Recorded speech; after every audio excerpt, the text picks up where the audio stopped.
بسم اللہ الرحمن الرحیم۔ حضور صلی اللہ علیہ وسلم کے زمانے میں کفار مکہ میں ایک شخص کے گھر 2 سونے کے بت رکھے ہوئے تھے۔ ان میں ایک مرتبہ شیطانی جن ایک بت کے اندر داخل ہوا۔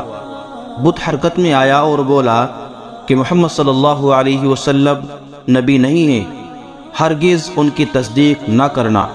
ایک دوسرے جن نے حضور صلی اللہ علیہ وسلم کی نافرمانی کرنے کی وجہ سے اس شیطانی جن کو قتل کر دیا۔ معزز دوستو، ویڈیو کو آخر تک ضرور دیکھیں۔ حضور اکرم صلی اللہ علیہ وسلم کی علی الاعلان دعوت اسلام پر رؤسائے کفار بفر گئے اور آپ کو جادوگر اور جھوٹا مشہور کرنے کا منصوبہ بنا لیا۔ لیکن جب اپنے ساتھی ولید سے رائے لی تو اس نے اظہار رائے کے لیے 3 دن کی مہلت مانگی اور گھر چلا آیا۔ اس کے گھر سونے چاندی کے 2 بت تھے جنہیں اس نے جواہرات اور قیمتی لباس پہنا کر کرسیوں پر بٹھا رکھا تھا۔ اس نے مسلسل 3 دن ان کی خوب عبادت کرنے کے بعد بہت زیادہ گڑ گڑا کر اپنے بت سے کہا، میری بے لوث عبادت کا واسطہ مجھے بتاؤ کہ محمد صلی اللہ علیہ وسلم سچے ہیں یا نہیں۔ اسی وقت ایک شیطانی جن ایک بت کے اندر داخل ہو گیا۔ بت حرکت میں آیا اور بولا، محمد صلی اللہ علیہ وسلم نبی نہیں، ہرگز ان کی تصدیق مت کرنا۔ ولید خوش ہو گیا اور اس نے دوسرے کافروں کو بھی بلا کر بت کی بکواس سنائی۔ پھر ان بدبختوں نے بڑے مجمع کا اہتمام کر کے سرکار دو عالم صلی اللہ علیہ وآلہ وسلم کو بھی بلوایا۔ اپنے بت کو مختلف رنگوں کا لباس پہنایا۔ رسول اکرم صلی اللہ علیہ وآلہ وسلم حضرت ابن مسعود رضی اللہ تعالی عنہ کو ساتھ لے کر تشریف لائے۔ کفار نے بت کو سجدہ کیا۔ پھر ولید نے بت سے کہا کہ میرے معبود، تو محمد صلی اللہ علیہ وسلم کے بارے میں اظہار خیال کر۔ بت نے آپ صلی اللہ علیہ وسلم کے بارے میں نازیبا باتیں کہیں۔ آپ وہاں سے اٹھ کر تشریف لے گئے۔ راستے میں سبز لباس میں ملبوس ایک سوار ملا۔ اس کے ہاتھ میں ننگی تلوار تھی جس سے خون ٹپک رہا تھا۔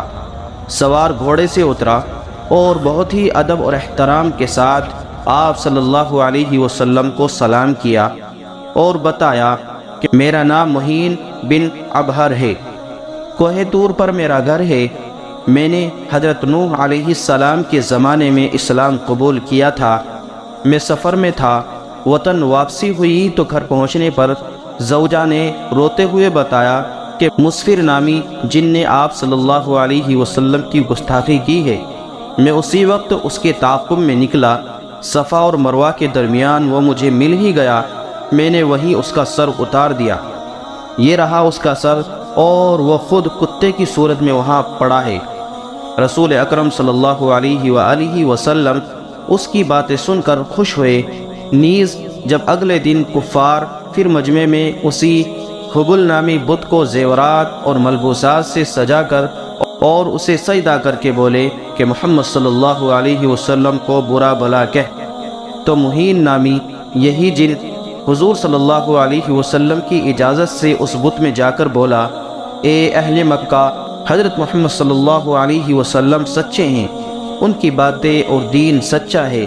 یہ تمہیں باطل کی جگہ دین حق اپنانے کی دعوت دیتے ہیں، جبکہ تم اور تمہارے بت باطل اور جھوٹے ہیں، خود گمراہ اور دوسروں کو گمراہ کرنے والے ہو۔